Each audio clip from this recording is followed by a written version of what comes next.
जय जय श्री राधे, जय जय श्री राधे। भक्तजनों, कल हमने आपको पितृपक्ष के बारे में बताया था और हमने कथा में कहा था कि हम आपको कल भागवत कथा के बारे में बताएंगे, भागवत के महत्व के बारे में बताएंगे कि भागवत कथा सुनने से क्या महत्व है, इसके सुनने से हमें क्या प्राप्त होता है।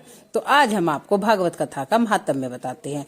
एक समय नैमिषारण्य में भगवत कथा प्रेमी सोनक जी ने श्री सूत जी से यह प्रश्न किया कि भगवान, अज्ञान का अंधकार कैसे दूर हो और ज्ञान की प्राप्ति हमें कैसे हो, भक्ति और वैराग्य की प्राप्ति कैसे हो, कलयुग में कलेशों से दुखी जीवों का दुख कैसे दूर हो। तब श्री सोनक जी ने कहा कि इन सिर्फ दुखी और कलेशों को दूर करने के लिए एक ही सरल उपाय है, जो है भागवत कथा।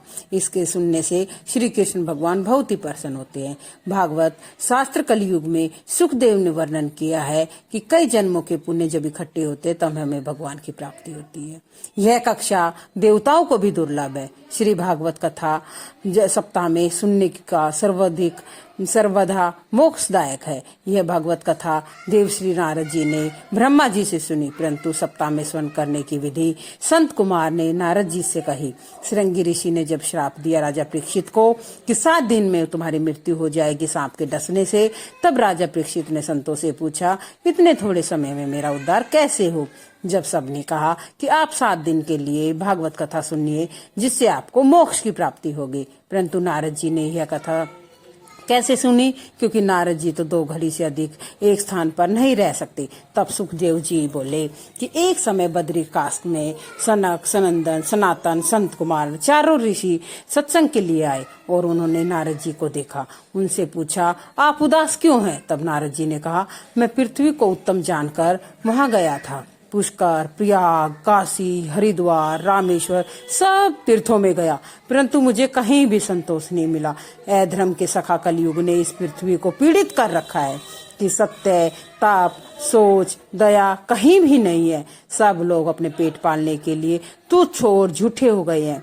घर में स्त्रियों का राज हो रहा है, कन्याओं को बेचा जा रहा है, ना कोई वहाँ योगी है ना कोई सिद्ध है। इस कलयुग में मनुष्य अन्न को बेच रहा है, ब्राह्मण अपने वेदों को बेच रहा है, स्त्री अपने लज्जा को बेच रही है, सब बेकार हो रहा है। जब मैं इन सब को देखता हूँ तो मेरा मन बहुत दुखी हुआ और फिर मैं यमुना तट पर गया। वहां श्री कृष्ण ने अनेक लीलाएं की हैं। वहां मैंने देखा कि एक युवा स्त्री बहुत दुखी है, उसके समीप जो 2 बूढ़े पुरुष अचेत पड़े हैं, वे उनकी सेवा में लग रही है और रोए जा रही है। कई स्त्री उनको समझा रही है। जब मैं उस स्त्री के पास पहुंचा तो वह बोलू, साधु आप मेरी समस्या का समाधान कीजिए। तब नारद जी बोले, देवी तुम कौन हो, ये पुरुष कौन है और अचेत अवस्था में क्यों पड़े हैं? तब वह बोली, मैं भक्ति हूँ, ये दोनों पुत्र ज्ञान और वैराग्य हैं, कलयुग में अब बड़े हो गए हैं। जो स्त्रियां मेरी सेवा कर रही हैं वो गंगा आदि नदियां हैं। मैं दक्षिण दिशा में पैदा होकर कर्नाटक देश में वृद्धि को प्राप्त हुई, फिर कुछ समय बाद युवा होकर दक्षिण दिशा में रही, वहां से गुजरात, महाराष्ट्र में पहुंची और वृद्ध हो गई। मेरे पुत्रों सहित मैं दुर्लभ हो गई।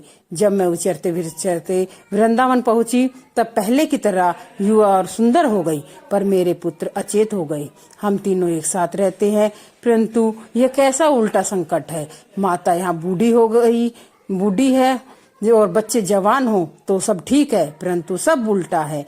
नारद जी ने कहा कि ये इस घोर कलयुग में सदाचार, धर्म, तप सब लोप हो गए हैं। इस समय साधुजन कलेश और असाधु प्रसन्न होते जा रहे हैं। कहीं भी पृथ्वी पर मंगल दिखाई नहीं पड़ता। अब कोई भी मनुष्य न तो तुम्हें देखते हैं न ही तुम्हारे पुत्रों को, परंतु वृंदावन में अभी भक्ति भाव है, इसलिए तुम यहाँ जवान हो गई और तुम्हारे पुत्र बूढ़े हो गए हैं, परंतु फिर भी ये और स्थानों की अपेक्षा यहाँ पर स्वस्थ रहेंगे। तब भक्ति बोली कि नारद जी, इस अपावन कलयुग को राजा परीक्षित ने क्यों स्थापित किया? तब नारद जी बोले, जब श्री कृष्ण भगवान पृथ्वी छोड़कर अपने निज धाम को गए तब से कलयुग इस संसार में आया। दिग्विजय के समय राजा परीक्षित ने इस कलयुग को गोरूपी पृथ्वी और वृषभ रूपी धर्म को भारत में देखा। जब राजा परीक्षित इनसे बचाया तो कलयुग वे अवगुणों का घर हो गया, परंतु इसमें एक गुण ये है जिसके कारण राजा परीक्षित ने कलयुग को माफ कर दिया। वह गुण ये है कि अन्य युगों में तप, योग, समाधि द्वारा जो हमें फल मिलता था वो कलयुग में केवल स्मरण मात्र से ही मिल जाता है, जिससे केवल भक्ति की ही साधन है। इसलिए राजा परीक्षित ने लोगों के कल्याण के लिए कलयुग को स्थापित किया। कलयुग में भागवत कथा का सुनने का बहुत ही महत्वपूर्ण है, क्योंकि सतयुग, त्रेता, द्वापर में तपस्या, यज्ञ, साधना करनी पड़ती थी और बहुत समय बीत जाते थे, कई कई वर्षों तक हमें फिर भी मोक्ष की प्राप्ति नहीं होती थी। और कलयुग में केवल सुनने मात्र से ही, प्रभु का नाम स्मरण करने मात्र से ही हमें मोक्ष की प्राप्ति हो जाती है, क्योंकि कलयुग ने हमारे सिर पर ऐसी धारा बिठा रखी है कि हमें भगवान की तरफ तो ध्यान जाता नहीं और नरक की तरफ हम पड़े जा रहे हैं, घोर पाप किए जा रहे हैं। इसलिए हमें ये भागवत कथा सुननी चाहिए, जिसके सुनने मात्र से हमारे कुछ पाप नष्ट हो और हमें मोक्ष की प्राप्ति हो।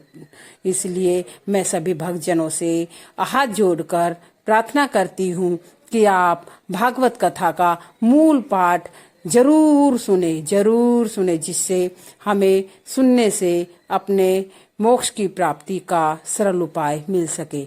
यदि आपको मेरे विचार, मेरी कथा अच्छी लगती है तो आप मेरे चैनल को लाइक, सब्सक्राइब और शेयर जरूर करें, ताकि मैं आपको अच्छी अच्छी बातें बताती हुए और आगे चलती जाऊं। जय जय श्री राधे, जय जय श्री राधे, जय जय श्री राधे।